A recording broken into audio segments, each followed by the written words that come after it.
Bastard, heavy metal dark fantasy. This new summer anime 2022 from Netflix is what you get when you mix D&D spellcasting, old school metal, and adult content. Let me tell you what I mean. Bastard tells the story of a future fantasy world. Yes, future because human civilization was advanced, but due to our evil nature, we brought the demon god of destruction, Anthrasax, who destroyed the world. 400 years later, the dark wizard or magician, Dark Schneider, who was on a quest for world domination so he could have all the women of the world for himself, was sealed away and reincarnated into the boy Lucian of the kingdom of Metallicana, and raised as the adopted brother of the priestess Tia Noto Yoko. Her father, Gio, taught Tia the spell to release Dark Schneider from Lucian if there was ever a life or death situation for Tia or the kingdom in general. And it just so happens that time is now, 14 years later, as the Dark Rebel army, led by the 4 divine kings, former disciples of Dark Schneider himself, have a quest to conquer the world. The spell to release Dark Schneider from Lucian must end with a kiss from a virgin, and the problem that comes up for Dark Schneider is that another kiss from a virgin will send him right back into Lucian's body.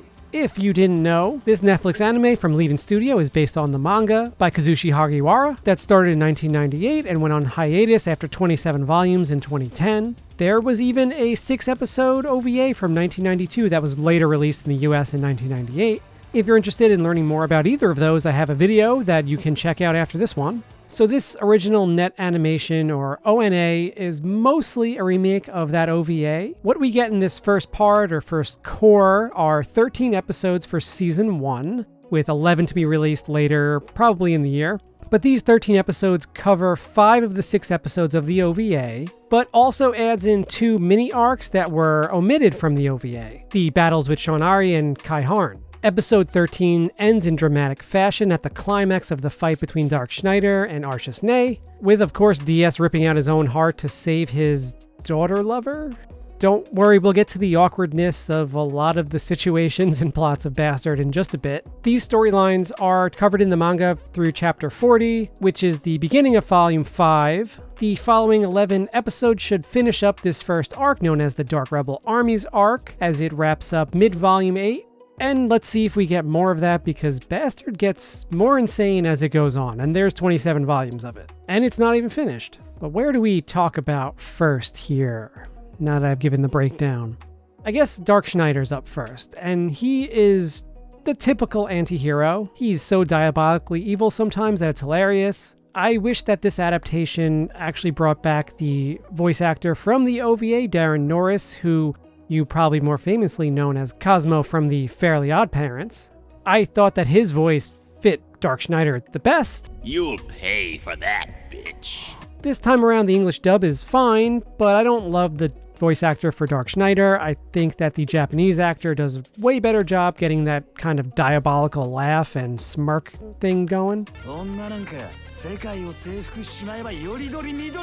Plus, checking out both the sub and dub, I found that the script actually worked better for me with the sub, but feel free to watch either, they're both good. Now, Dark Schneider is evil, and if we're actually looking at a D&D alignment chart, I think I read that he is chaotic evil. Yes, he wants to conquer the world, but something happened to him with this reincarnation with Lucian. Their souls actually melded together somehow, and Dark Schneider doesn't seem to be the same. He's not the same as he was 14 years earlier, because many of his former allies are mentioning that he's doing things that he would never do in the past. And we see this most likely in its greatest form when Dark Schneider rips out his heart and sacrifices himself for Arceus Ney, so that that evil fingernail of hers doesn't turn her into a frog. Now, that's not to say that Dark Schneider is now some type of good hero. No, he's an asshole, a womanizing bastard, and mostly still evil here. He wants to bang every woman he comes across, and in these episodes, he pretty much does. And watching these episodes, you see a little bit of a theme occurring. He runs into a new woman that wants to kill him. He beats them, seduces them, and immediately has his way with them. Tia Noto Yoko does eventually call him out for the shit later in the season, calling him a womanizer and calling him out for the fact that he literally gropes everyone he comes across. So I guess we'll talk about the fan service a bit here. I didn't expect to get this much adult content from a Netflix anime, so good on them, right?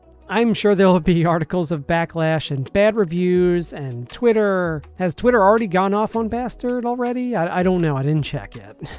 I guess this is where Bastard does date itself a little bit. It is a product of its time, the late 80s and early 90s. Or that it's just partly ecchi, which isn't really my thing at all, especially when it's so over the top like this. It's part of the source material, the manga, and it gets way worse than what we've seen already. So I do like that they stayed true to that, but all the women are just so ridiculously scantily clad. I don't know, it is what it is, I guess. Hey, if you don't like it, you could turn it off. Now yes, Bastard is extremely adult, but it's not just from the sex. Bastard heavy metal dark fantasy is violent and gory. Lots of blood and dismemberment, and it's cool. Now keep in mind though that this is a series about wizards, sorcerers, and magicians, so it may not be the action you're quite expecting here. This is spellcasting in the verbal sense. DS or his opponents will mouth some words, usually metal references, and finish up with the spell name before firing it off. I was personally reminded a little bit of Kenshin when he uses Hitsunitsurugi techniques, when he shouts them as he's doing it, but I guess that's just kind of a trope for anime or maybe just shonen in general. But that's shown off in full force in Bastard. Everyone screams out their spell before they unleash it. Now, this being true to the source material, I did find the action to be just a little bit lacking, as there aren't really any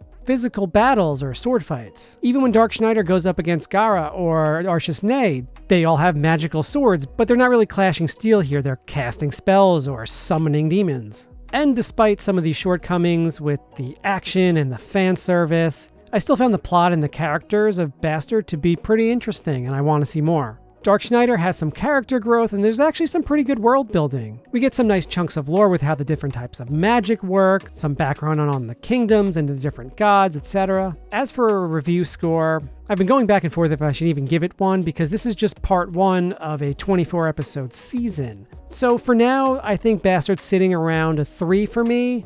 Well, I don't give half scores, but I think for me, Bastard's a 3 out of 5. It's good. If I gave half scores, it'd be a 3.5. It's not quite that 4 for me just yet. But like I said, it's because this is an incomplete story we're getting here. It's an incomplete season.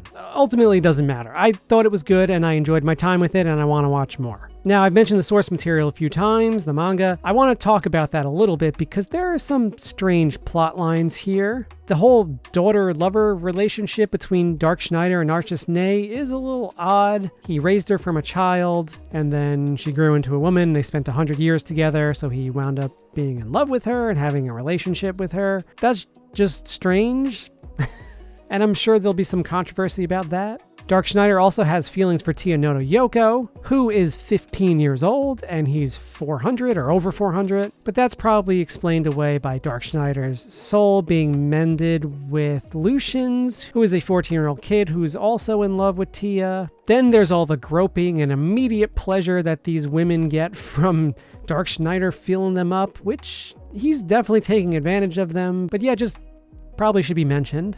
I could have done without all of that, but I understand it changes the dynamic of what the show and the manga is supposed to be. It's supposed to be comedy and funny and over the top, and it definitely hits that. After those risque topics, what's left is D&D power fantasy with kick-ass spells and some comedy. It's not necessarily a must-watch, but if you check it out and you're looking for something that's fun, lewd, and violent, I don't really think you can go too wrong. Part 1, or Core 1, ends on a nice cliffhanger with whatever the hell Lucian turns out to be, an angel or something, and the potential death of Dark Schneider, although we know he's not going to be dead, right? I'm definitely going to read through more of the manga because from what I checked out, it gets batshit crazy, going further than probably what you would even think. And as I mentioned earlier, if you want to learn more about the manga and the OVA, I have a video right here to check out. So do all the like and subscribe stuff, and until next time, I'll see you later.